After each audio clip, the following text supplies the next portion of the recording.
मुखबा के लिए प्रधानमंत्री नरेंद्र मोदी अब रवाना हो गए। कुछ ही देर में मुखबा में मां गंगा की पूजा अर्चना प्रधानमंत्री नरेंद्र मोदी करेंगे। हर्षिल में एक जनसभा को भी प्रधानमंत्री नरेंद्र मोदी संबोधित करेंगे। तस्वीरें आपके सामने। हर्षिल घाटी प्रधानमंत्री नरेंद्र मोदी पहुंच चुके हैं। आज सुबह प्रधानमंत्री नरेंद्र मोदी पहले जॉलीग्रांट हवाई अड्डे पर पहुंचे उत्तराखंड में, और उसके बाद ये हर्षिल घाटी में प्रधानमंत्री नरेंद्र मोदी जब लैंड हुए उस समय की ये तस्वीरें आपके सामने।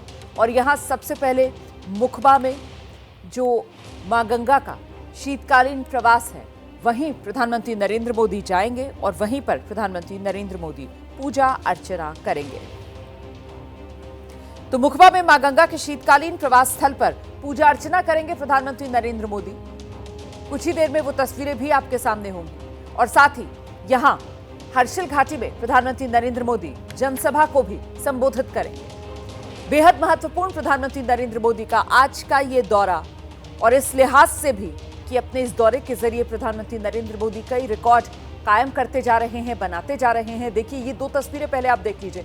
देहरादून जब पहुंचे थे प्रधानमंत्री नरेंद्र मोदी, उस समय की ये तस्वीर अगवानी करते हुए उत्तराखंड के मुख्यमंत्री पुष्कर सिंह धामी को आप देख रहे हैं। और उसके बाद जब हर्षिल घाटी पहुंचे हैं प्रधानमंत्री नरेंद्र मोदी, उस समय की ये तस्वीरें आपके सामने हैं। तो प्रधानमंत्री नरेंद्र मोदी और उनका ये दौरा कई मायनों में यादगार होगा। देश के पहले प्रधानमंत्री हैं। भारत तिब्बत सीमा से जुड़े उत्तराखंड के चमोली, पिथौरागढ़ के सीमावर्ती जिलों के बाद अब उत्तरकाशी के मुखबा में प्रधानमंत्री नरेंद्र मोदी पहुंचे हैं। सीधे आपको लेकर चलेंगे। हमारे साथ हमारी सहयोगी मेघा प्रसाद इस वक्त मौजूद है। और जरा मेघा से ही जानते हैं कितना महत्वपूर्ण प्रधानमंत्री नरेंद्र मोदी का ये दौरा हो जाता है, जो पूरी तरीके से आप कह सकते हैं कि सांस्कृतिक दौरा, इस इलाके के अंदर पर्यटन को बढ़ावा देने वाला ये दौरा, और यहाँ के लोगों के साथ एक जुड़ाव को और मजबूत करने वाला ये दौरा। मेघा। बिल्कुल रुमाना, मैं आपको सबसे पहले ये बताना चाहूंगी कि ये दौरा ये प्रधानमंत्री ने खुद डिसाइड किया था कि उन्हें यहाँ जाना है। और क्यों जाना है, यहाँ जाने के पीछे जो सबसे बड़ा जो रीजन मैं आपको समझाऊं रुमाना, वो ये है कि प्रधानमंत्री काफी समय से कोशिश कर रहे हैं कि वो शीतकालीन यात्रा, 4 धाम की शीतकालीन यात्रा को उसकी वजह से पर्यटन को बढ़ावा इस पूरे इलाके में दे। अब 4 धाम की यात्रा की बात जब हम करते हैं तो 4 धाम में से एक धाम गंगोत्री, जहां प्रधानमंत्री अभी तुरंत विराजमान है। गंगोत्री से 1 घंटे पहले की दूरी है जहां पर ये चॉपर लैंड हुआ है उनका, हर्षिल घाटी में। हर्षिल घाटी से 1 घंटे आप ऊपर और चढ़ेंगे पहाड़ों की तरफ तो वो गंगोत्री का इलाका जहां से गंगा अवतरित होती है।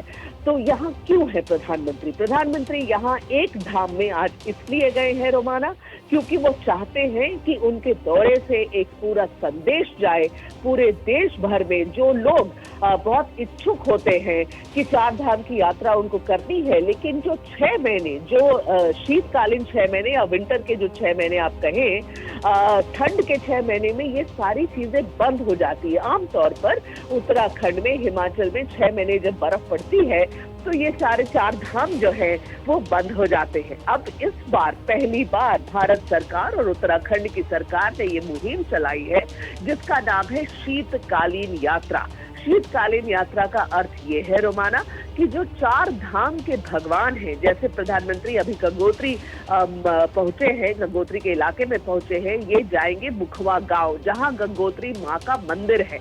अब मैं थोड़ा समझाना चाहती हूँ यहाँ पे, ये जो 4 धाम होते हैं जो जाड़े के महीने या विंटर मंथ में बंद हो जाते हैं, वहाँ भगवान की डोली वहां से उठती है और वैलीज में आ जाती है, नीचे घाटी में आ जाती है, जहाँ पर फिर उनका पूजा अर्चना होती है।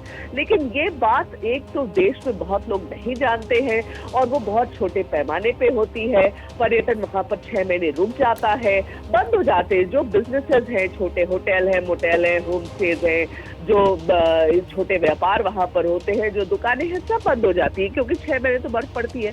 लेकिन ये भगवान तो 6 महीने उनकी डोली अपने स्थान से उठकर घाटी में आती है। जब घाटी में आती है तो पूजा अर्चना, भगवान की पूजा अर्चना तो सालों भर चलती है। लेकिन घाटी में पर्यटन आए, घाटी में लोगों को पता चले चले कि हाँ, माँ गंगोत्री से उठकर मुखवा गांव में आकर बैठी है, 6 महीने उनकी डोली वहां है, आप आकर वहां भी पूजा अर्चना कर सकते हैं। ये प्रधानमंत्री जी का आइडिया था, इन्होंने इस बार शुरुआत करी है। उत्तराखंड में ये एक्सपेरिमेंट हुआ है इस बार, और प्रधानमंत्री ने कहा है कि भाई इसका जो फीडबैक उन तक पहुंचा है वो फीडबैक बहुत पॉजिटिव है। लोगों को ये समझ आया है कि ये 6 महीने सब कुछ बंद नहीं होता है। ये 4 धाम के भगवान, आप उन घाटियों में उनका दर्शन कर सकते हैं, पूजा अर्चना कर सकते हैं। तो अभी जैसे जो विजुअल्स हम दिखा रहे हैं स्क्रीन पर, प्रधानमंत्री मुखवा गांव में ये गंगोत्री माँ का मंदिर है जी, जो आप देख रहे हैं। बिल्कुल। तो देखिए, ये 4 धाम शीतकालीन यात्रा को लेकर एक बड़ा संदेश देश भर में पहुंचे कि शीतकालीन समय में भी, सर्दियों के समय में भी जो 4 धाम यात्रा है वो कर सकते हैं श्रद्धालु। इसीलिए तो प्रधानमंत्री नरेंद्र मोदी का ये आज का दौरा, एक दिन का दौरा, ये यूं कहें आप चंद घंटों का दौरा, इससे न सिर्फ पर्यटन बल्कि वो जो तीर्थाटन है, उत्तराखंड की एक तरीके से रीढ़ आर्थिक तौर पर जिसकी टिकी हुई है, उसी को बढ़ावा देने वाला माना जा रहा है। और इस बीच ये तस्वीरें जो आप देख रहे हैं, प्रधानमंत्री नरेंद्र मोदी हर्षिल घाटी पहुंचे, तो हर्षिल घाटी पहुंचने के बाद सीधे मुखीमठ प्रधानमंत्री नरेंद्र मोदी पहुंचे हुए हैं। ये मां गंगा की शीतकालीन प्रवास मुखबा की तस्वीरें आपके सामने हैं। यहां पर ये मुखबा स्थित गंगा मंदिर है और इसी गंगा मंदिर में प्रधानमंत्री नरेंद्र मोदी पूजा अर्चना करते हुए तस्वीरें आपके सामने हैं। देखिए किस तरीके से यहां पर पूजा अर्चना कर रहे हैं प्रधानमंत्री नरेंद्र मोदी। मां गंगा को प्रणाम प्रधानमंत्री नरेंद्र मोदी की तरफ से किया जा रहा है और एक तरीके से उद्गम स्थल मां गंगा का, मेघा, उद्गम स्थल से थोड़ी दूर है, उद्गम स्थल से 1 घंटे दूर है। यही तो पूरी चीज समझाने की कोशिश करी हूँ रोमाना की जो उद्गम स्थल है गंगोत्री में तो 6 महीने, जो समर के 6 महीने होते हैं, गर्मी के 6 महीने होते हैं, वहां तो भगवान स्थित होते ही हैं। लेकिन जो ठंड के 6 महीने हैं वो यहाँ है भगवान। गंगोत्री से 1 घंटे की दूरी, 1 से 1.5 घंटे की दूरी है जहाँ प्रधानमंत्री अभी खड़े हैं। मुखवा गांव में, हर्षिल घाटी में जो स्थित है, वहाँ माँ गंगा की डोली रहती है 6 महीने। मैं जरा सा आपको रोक रही हूं।